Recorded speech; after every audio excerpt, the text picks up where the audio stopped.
یا فوت شدہ کی طرف سے قربانی کرنا کیسا ہے؟ فوت شدہ کی طرف سے قربانی کی 3 شکلیں ہیں۔ یا تو فوت ہونے والے شخص نے فوت ہونے سے پہلے وصیت کی ہو اور مال چھوڑا ہو کہ میرا یہ مال ہے، یعنی اس کی کوئی پراپرٹی ہوگی، کچھ بھی ہوگا، کہ اس سے میری طرف سے ہر سال قربانی کرتے رہنا۔ تو اس نے اگر تو وصیت کی ہے اور مال بھی چھوڑا ہے تو پھر تو اس کی وصیت پوری کرنا چاہیے، جس طرح کہ اللہ تعالیٰ کا حکم ہے، اور اس کی طرف سے قربانی کرنا چاہیے الگ جانور کی، جس طرح کہ اس نے وصیت کی ہے۔ اور اگر اس نے وصیت کی ہے لیکن مال نہیں چھوڑا، بعض اوقات وصیت کر دیتا ہے کہ فوت ہونے والا کہ میری طرف سے قربانی کیا کرنا، لیکن اس نے اس قربانی کے لیے الگ سے کوئی مال وقف نہیں کیا کہ اس مال میں سے قربانی کیا کرنا۔ اس کے ورثاء جو ہیں، اب ان کو اختیار ہے کہ چاہے تو وہ قربانی کرے اس کی طرف سے اور چاہے تو نہ کرے، کیونکہ اس نے مال نہیں چھوڑا۔ اور تیسری حالت یہ ہے کہ قربانی اس میت کی طرف سے کی جائے کہ جس نے وصیت نہیں کی، یعنی ایسے فوت شدہ شخص کی طرف سے قربانی کرنا جس نے وصیت نہیں کی، اس کی طرف سے الگ سے قربانی کرنا، الگ سے اس کا کوئی جانور اس کی طرف سے ذبح کرنا،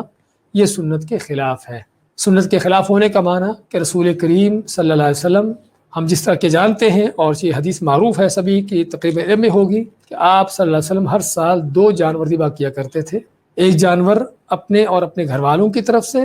اور دوسرا جانور اپنی امت کے ان لوگوں کی طرف سے کہ جن کو جو قربانی نہ پاتے ہوں۔ حدیث کے الفاظ یہ ہیں کہ جو قربانی نہ پاتے ہوں، جس کا صاف معنی ملتا ہے کہ جو آئندہ آنے والے لوگ ہیں، اس وقت موجود تھے، یعنی جو فوت ہو چکے تھے۔ یہ قربانی نہ پانا کون نہیں پائے گا؟ جو اس وقت موجود تھا، یا آپ کے بعد قیامت تک کو آنے والا مسلمان ہے۔ جو فوت ہو چکے وہ تو ان کا تو کام ختم ہو چکا۔ اس لیے آپ صلی اللہ علیہ وسلم کی سنت نہیں ہے کہ آپ نے کسی فوت ہونے والے کی طرف سے الگ سے کوئی جانور ذبح کیا ہو۔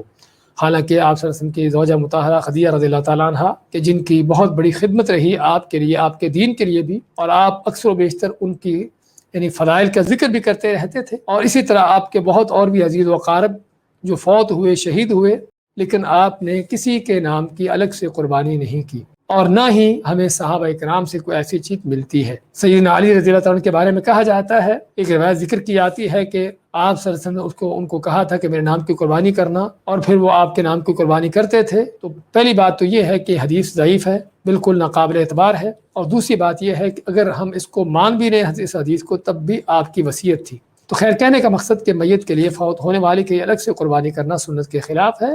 لیکن یہ ضرور ہے کہ آپ جو اپنے گھر کی طرف سے جانور ذبح کر رہے ہیں، اپنے گھر والوں کے لیے قربانی کا جو اہتمام کر رہے ہیں، اس میں آپ نیت کر سکتے ہیں کہ اللہ تعالیٰ اس جانور میں گھر کے جو بھی افراد ہیں، زندہ ہوں یا فوت ہو چکے ہوں، سبھی کو اس کا اجر دے دے۔ اور اللہ کا فضل وسیع ہے، اس کی رحمتیں بے پایا ہیں، تو اللہ تعالیٰ اپنے فضل سے سبھی کو اجر دے سکتا ہے، چاہے فوت شدہ ہوں یا زندہ ہوں، اور یہی نیت ہونی چاہیے۔